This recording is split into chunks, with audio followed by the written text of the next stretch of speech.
I understand then because it was during COVID, so you don't get a lot, because I had to do a COVID test before going there. I think 3 days before admission or 2 days before admission, I had to do a COVID test so that I can send it through to actually go to be admitted at the facility. So that I did. And then when they left, I was crying inside. So now I'm tough one. I don't like actually for people to actually see me when I'm crying. So I like kept it to myself. But inside, I was bleeding. I was crying. So when we got there, what happened? So when we got there, they did all the admissions, so they welcomed me, and then I had to sign some stuff, some papers. As I was signing them, they were like, okay, I have to like give them everything, like my wallet, my cards, my money, my cell phone, headsets, earphones, everything. So they were going to lock them at a safety box for me, and I was only gonna get them when I leave. And then I was like, this thing is surreal. What is happening there? I think we should stop watching so many movies, because then I was thinking a lot of things, but why are they taking my phone? Why are they taking my cards? Why are they taking everything? What's going to happen here? So not knowing actually what was going to happen, like into the program and everything, was really quite frustrating and scary at the same time. Because remember, being decided in elementary, talk about it's a mental institution. I'm cray. So yeah, this is a place for cray people. So when I got there, they took everything. They were like, you know what, so I have to write 3 people that can call the hospital for the first 10 days. They can call, but they are, for the first 10 days, they can't talk to me. And it's just for them to check up on me, Bandinjani, then, but there won't be that communication. So it's like they will call to check up about, okay, so how's Inati? And then they will say, no, she's doing okay today and stuff. But then they won't really tell me, they won't pass the Ilanduza e-message for the first 10 days. And then after that, you're allowed to actually use your phone, but during lunchtime, that's for like 30 minutes, and then you have to return it. So, for the first 3 days when I was there, I was like, I was in denial. I didn't want to believe. I didn't want to accept that I am there. I kept on asking myself, but how did I get here? And what is painful is that on that same day that I got admitted, later that evening, I met up with my psychiatrist, who actually told me that I have major depressive disorder. I went back to my room, to my ward, and I cried. I cried because when he showed me that there's this other chart and stuff, and now I like major depressive disorder is in severe depression, which is close to psychotic symptoms. So I was like, I'm crazy. So I went back to my ward and I cried. I cried. And so like I said, for the first 3 days, I was asking myself, but how did I get here? Like, what is happening with me? Like, I'm a strong girl. I've got everything. I'm the fixer. So how did I miss this? Like, how is it possible that Inati, the strong one, the fixer, the one who holds everything together, so it was really painful, and it was really difficult for me and hard for me to actually accept the fact that I was down and I needed help, because I don't know if it's pride or whatever, but my personality, I was like, nah, I got it. I don't like asking for help. Simple things like if I buy a TV or whatever, and I hardly use the manual, because I'm like, I'm going to do it on my own. I'm not going to use any manual. So I'm that person. So it was really tough to actually admit and accept the fact that you are out and you need help. And also being vulnerable, that's one thing I used to struggle with. I still do, but I'm trying now. So I used to struggle with, but me being vulnerable now and people actually taking care of me, I don't want that. So it was really a tough time for me. But along the way, a friend of mine sent me, before actually being admitted, a friend of mine sent me a song by Maverick City Music. It's titled The Story I'll Tell. That song, and the other one, it is Ujaira. I was listening to that song all the way there, and I was like, you know what, God, I do not understand what you're doing now. Like, it doesn't make sense, but I know that one day I'll look back at this moment, you know, and we'll see that, you know what, you have been faithful, you have been good, and it will be the story that I will tell that you have not failed. It's the story that I will tell that it is well with my soul. So that was the song that I was playing throughout the way, and I was like, you know what, God, it's fine. Maybe you want me to isolate me so that you can speak to me. Mhlambe ndingakuve ikhona le nto ufuna ithetha nam, so ndicela unikeze ubulungu, like give me the wisdom and the ears to actually, and the eyes to actually see what you want me to see or to hear, or whatever message that you have for me. So when I was there, I played that song, and it was so painful, everything that I was going through, but I kept listening, I kept worshiping and praising God, saying that, you know what, God, you're good. I believe it.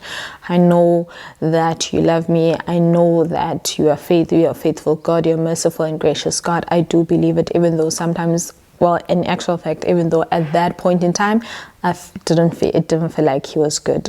It didn't feel like he was faithful. It didn't feel like that he loved me, because it was bad and it was really painful. And I kept asking him at that point, ba, ude God uvume ukuba ndiyovalelwa kwi-mental institution, like, what did I do? What did I do? So it was, I kept on saying that, because everything that is happening in my life needed your stamp of approval, and you accepted. You said yes to everything that is actually happening in my life. So I really do not understand. So it was really painful. It was really painful. And I think every time I think about God and who he is, you know, I kind of like, it was like, I know, I believe it for a fact. I know it, and I know in my heart of hearts that you love me, God. But it is painful. It is painful, and I honestly do not understand how you are operating at this point in time. So I had to also remind myself things that I actually used to tell people, that, you know what, God is love. He is love, and he loves us, and that he cannot and does not know how to operate outside the perimeters of love. So everything that he does is motivated by love, because he is love. So I had to remind myself that and everything that he does not operate outside the perimeters of love. So even though it does not make sense, that does not nullify the fact that he's good, and that he is faithful, and that he loves me. So I believed that. I kept reminding myself that, not because I've forgotten, but it was painful, and I didn't want anti-attack, or to bring me down, or to make me doubt God. And for me, it was like, as much as I'm here and it seems like I do not want to die. I honestly believe that God has greater plans for me, and I refuse to give up, because I'll be honest with you, when it really gets tough, when the sadness and the depression really overwhelms you, and you feel like you're at your lowest pits and hole, you're in that sunken hole. Sometimes those suicidal thoughts do come, but it's always like, I'm grateful, and I'm grateful that I know who God is. In honest fact, if I were to be honest with you, if I didn't know God, I don't know, child, if I would be here today, but it is God. It's like every time when I'm like, I'm ready to give up, I'm throwing in the towel, this is too much, I cannot handle it. Something, I'm going to say, it's the Holy Spirit reminds me that my story does not end here, and I refuse for it to end, because I honestly believe that God has greater plans for me. So I refuse. So I'm going to fight, even though sometimes I feel defeated, like it is too much for me. So I went to I stayed at a psychiatric hospital for 20 days. It was supposed to be 21 days, but the medical aid decided, child, go home. So I spent 20 days there, and I came back, and I really didn't they did try to help me, but then when I was there, a lot of things came up. It was not as much as initially I went there for for the losses that I've just suffered, but then there was just a lot that actually came out of my, it's not, your depression is not just focused on the losses. There's a lot of things that you actually put aside, you chose. Because for me, I was always that person, my life has to go on. I don't have time to grieve. I don't have time to deal with my problems. And I was always that person that was running away. I don't want to feel the pain. I refuse to feel the pain. So I would just snap out of things. And now it all came back to bite me. And every memory of every traumatic event that has ever happened in my life just came all at once when I was there at the hospital. And it was so overwhelming and too painful. And I struggled to actually deal with them head on, because I felt like it was so much. Because I was like, I have to accept the fact that I have depression, especially its symptoms is that I'm suffering there on their own. It's just too much. And then I have to deal with each and every loss. And then I have to deal with all these traumatic events that have happened in my life. Some I forgot about. Well, they actually explained that with some, I actually trained my brain to actually forget. So now I was diagnosed with PTSD, and it was just too much to take in. And honestly, I didn't have the strength to actually deal with them. I was like, I'm tired. I don't have the energy to deal with them. I just want to sit and do nothing. I don't want my brain to work. So it was really a struggle. They really tried to help me, but I will share my experience there at the hospital, how it was. And then I came back, and currently now I'm seeing a psychiatrist back home, where I have like e-sessions with him. Today is Friday. I actually have a session with him today at 2:30. So I also see a psychologist. And then when I do fall sick, another frustrating thing is the fact that sometimes I'd fall sick, like I'd have those tension headaches, I'd have like stomach cramps and stuff, and I go to the doctor and they would do tests and they would all come back normal, and then you're told it's actually depression related. That on its own is so frustrating, to a point that I even stopped going to the doctor, because I'm like, it's a waste of money, because obviously they're going to tell me it's depression related, and it's a ride.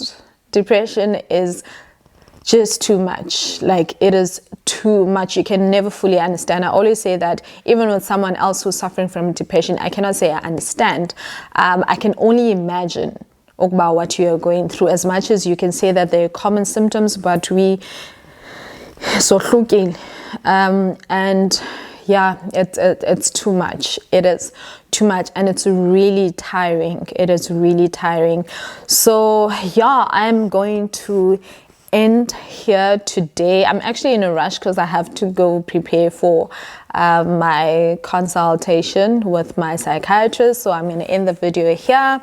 And yeah, guys, that's it till next time. Hopefully I'll be back next week with another video, continuation of my depression and my journey overcoming and living with depression and overcoming depression. The plan is to invite you to so that you walk with me through this journey, and just to let you know what's up. Yeah. So thank you guys for watching. I really do appreciate it. Till next time, it's goodbye and God bless you.